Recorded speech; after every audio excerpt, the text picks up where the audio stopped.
So, I am here with a book haul. This is the first book haul of 2019, and I hope it's going to be my last one because I really need to start saving up a lot of money, like a lot.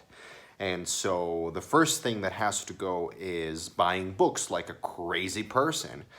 The reason why I need to start saving up money like big time is that I received some incredible news. I am very, very excited, and this is something that, even though it is completely unrelated to BookTube or books, it's completely irrelevant to talk about it in here, but I wanted to share it with you nonetheless because I do feel very, very happy and proud and excited.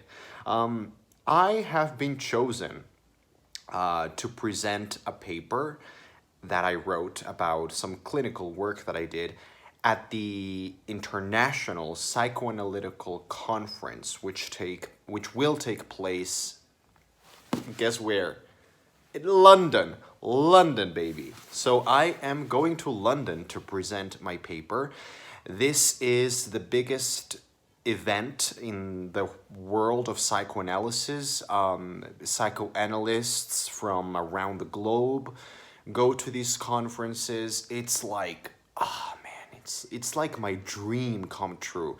And I feel particularly honored and lucky because I am a very young psychoanalyst. I am still in training and I was chosen, from the Mexican division, let's say, of this psychoanalytical global institution. From my particular institute, only 7 people were chosen, and I was one of them. And so that is a big deal. And yeah, I'm just very, very excited, but that means sacrifices because let me tell you, going to London in the summer, in July, for 10 days is not cheap. It is rather expensive unless I decide to live the Eliza Doolittle life pre Henry Higgins. So maybe if I'm really broke, I'll just wander naked on the streets of London at night singing, "All I want is a room somewhere far away from the cold night air, with one enormous chair. Oh, wouldn't it be lovely?" And I will finally understand the meaning of those lyrics. Anyway, let's get to the book haul. So this is hopefully my last book haul, at least in a while. I have 11 books to talk about, so let's do it quickly. First, I got 4 books that all deal with homosexuality in some way. And I decided I wanted to read these books, read more gay fiction or LGBT fiction, or books that center on characters who are gay, because I don't really read that many and I don't understand why. It's just baffling to me. It's just weird. And I just read The Heart's Invisible Furies by John Boyne. You can go and check out my review. I loved that book, and it gave me this feeling of, oh man, I should read more gay fiction or fiction about gay characters or gay topics. It's just important. Why am I not doing it? So the first one that I got is kind of a classic of its genre, of its queer gay lit, and that is Buddies by Ethan Morton. I actually don't really know what it's about. I think it's about gay life in America. I don't know exactly where, but I do know that this is kind of a famous book of its category. It is written by Ethan Morton, and last year I read his book, his nonfiction book on Stephen Sondheim, and I just loved it. So I'm really, really excited because also this book had been unavailable from Amazon. It was completely unavailable. They didn't have it in store, and finally it was available. Like, I had this in my wish list for about 2 years, and just now I got the notification, it's available, and I was like, yeah, give it to me. So next up we have Maurice by E.M. Forster. My neighbors are having what can only be described as some sort of disco orgy. Ugh. Why are they not inviting me? That's my question right now. Anyway, Maurice by E.M. Forster, which is a book that I didn't really know anything about. He's an author, well, this is an author that I've never read, and this is a classic. It is set in Edwardian Cambridge. It is a campus novel. It takes place at a university, I feel. I think it starts, well, it has something to do with school, and you know that I love a novel with academic settings. I just love that kind of thing. It's about this man, Maurice, who is a conventional young man in every way except for the fact that he is homosexual. Next up, we have How to Survive a Summer by Nick White. And first of all, I think the design for this cover is really beautiful. I really like it. It has this like rustic feeling, and also the texture of the book jacket is really like nothing I'd ever felt before. That sounds really corny, or like the lyrics to a pop song. It's like something that I never felt before, but it really has a kind of weird finish to it. It's weird. I don't know how to describe this kind of sensation in words, but it's not creamy, it's not velvety, it's a little bit rough. I don't know, it's weird. It's weird. But anyway, this is about a character or characters who go to a conversion camp. So that is a very interesting topic, however disgusting and reprehensible. I think it's important to read about everything, and yeah, it has received some very good praise, so that's that. And the last book in this category is Auntie Mame by Patrick Dennis.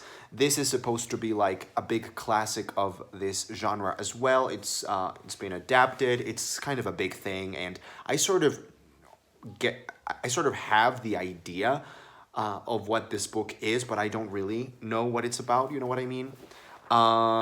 So yeah, this is supposed to be like a fun romp, very, very fun and just hilarious.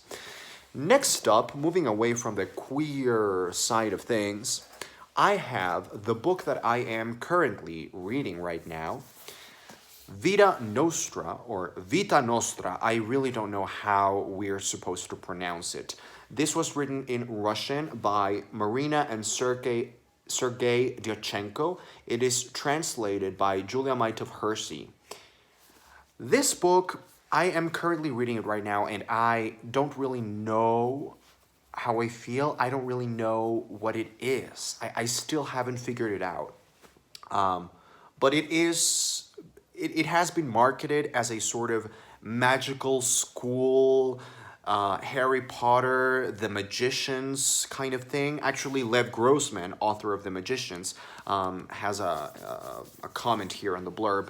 I hated The Magicians, by the way. It's one of the worst books that I've ever read. I hated that book with a passion. So hopefully this will not be so similar to that. The cover of this book, I think it's just very, very bad. I think it's the definition of tacky. It's so, so tacky. First, this just screams YA to me. It looks awful. And then this, I think it's just a very, very mediocre, bad, vulgar, and tacky cover. Also, this is incredibly sexual. I mean, I don't even know what it is, but please tell me this doesn't look like a scene from a pornographic movie or video or whatever. Just look at it. Just think. Now think sexually. You know what I mean. Who thought of this cover? I don't know. Anyway, next up, I have a book that I am very excited about because it's a big anthology or compilation of short stories by one author. And so I love these kinds of books because they are a great way of getting some reading, reading a short story here and there, just in between other books, and it's like slowly making your way through the big anthology. And I feel like that is something really interesting and really fun to do if you are positive that that author is going to be good. Because what's the point in reading many stories by one author if you're not really confident that you will love the voice and the writing of that particular author? So I have chosen Roald Dahl. This is the beautiful Everyman's Library edition of his collected stories for adults. Roald Dahl is an author who really fascinates me. I have read several of his children's books. Matilda, The Witches, which is great. The BFG, James and the Giant Peach is probably my favorite. And I had no idea that he also wrote a lot of adult short stories, and he's kind of whimsical and wacky.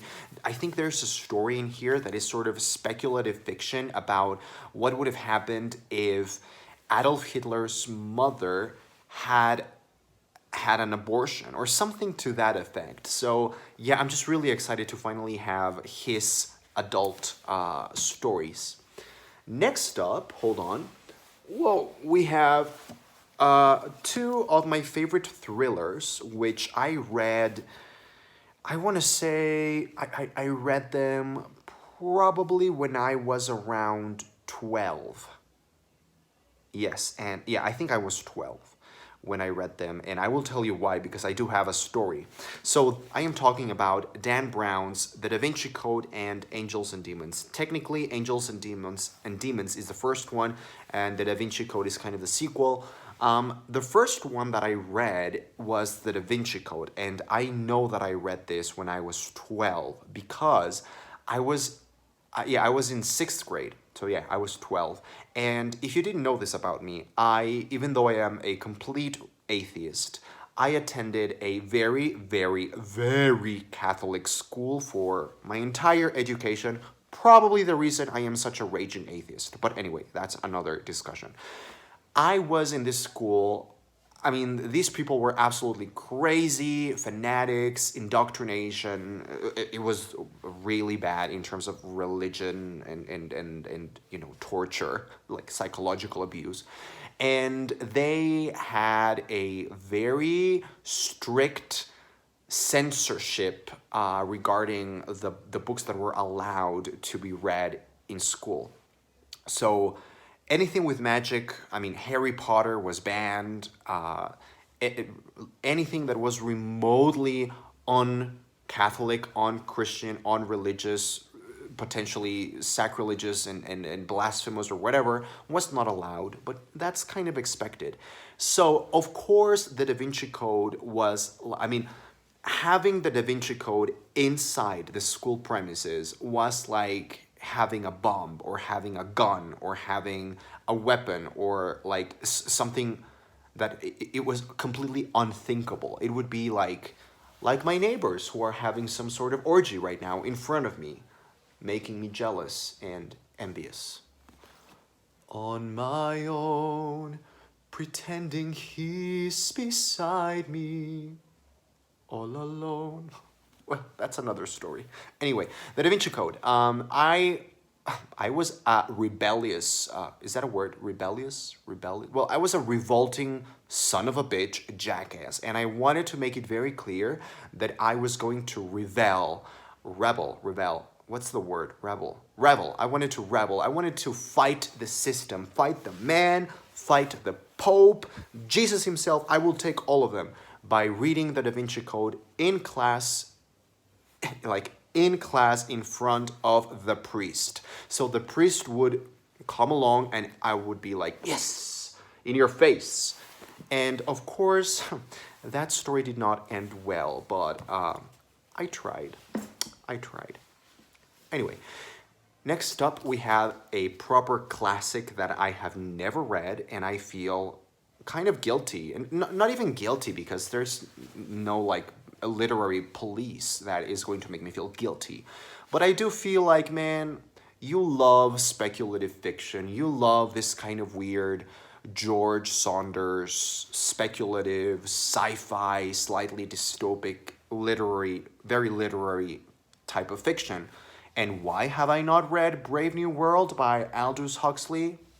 I have no answers to that. I have no excuses for that.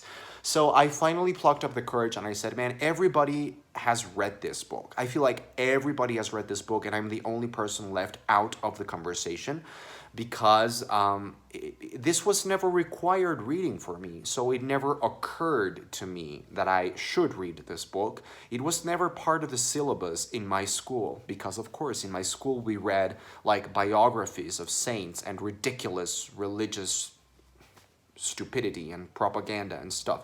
So of course I know a lot about fairy tales because the Bible stories and all these religious things, that's what they are. They're sort of folk tales, fairy tales. And anyway, that's another story. I am really like scatterbrained in this video.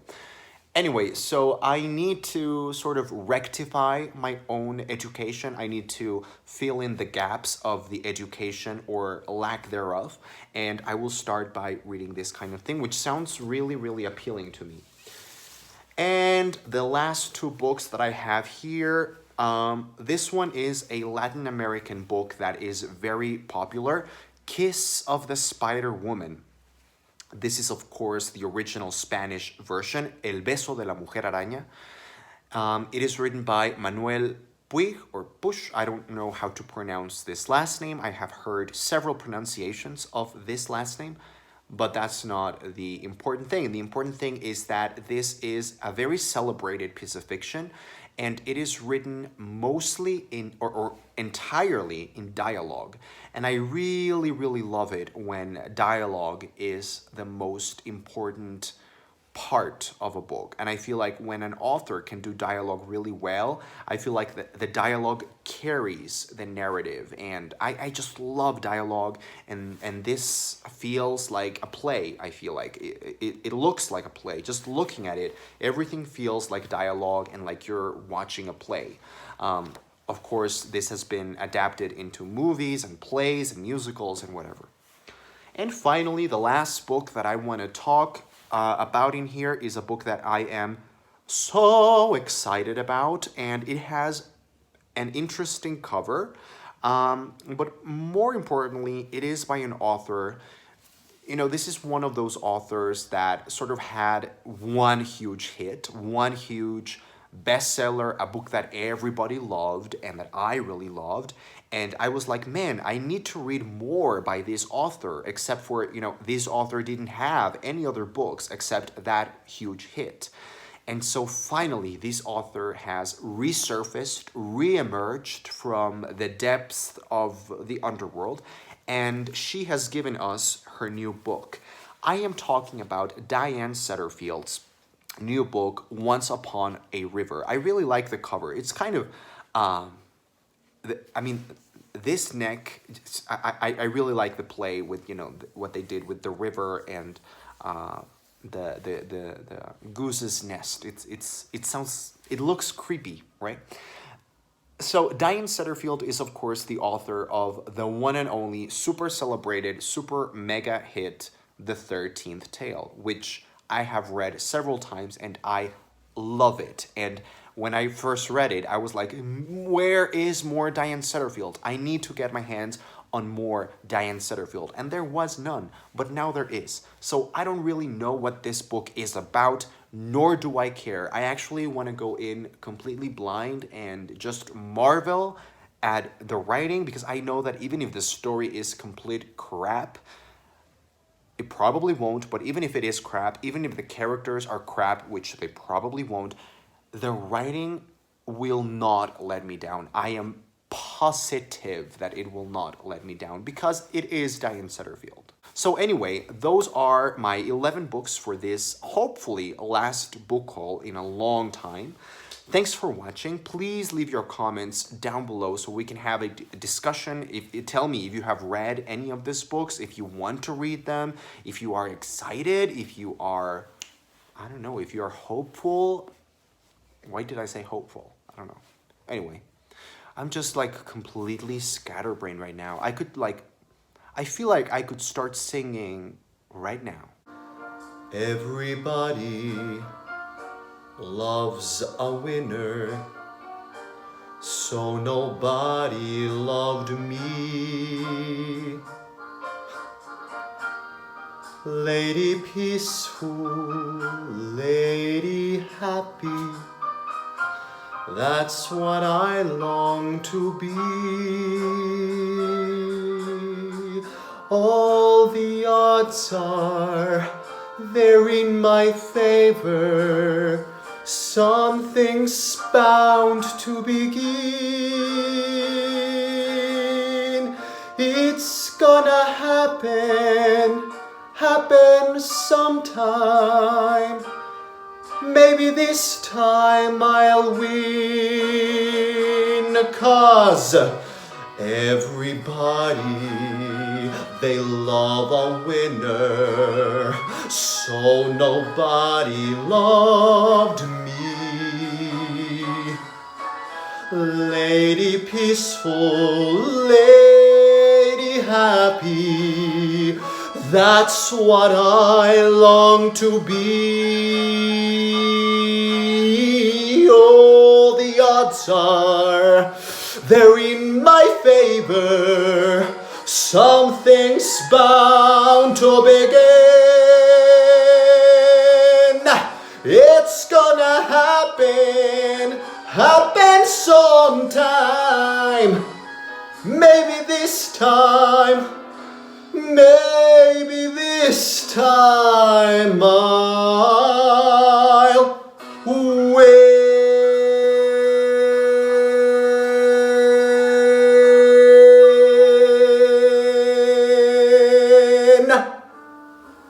And my neighbors are still not calling me. Why? When there's a fucking orgy in here.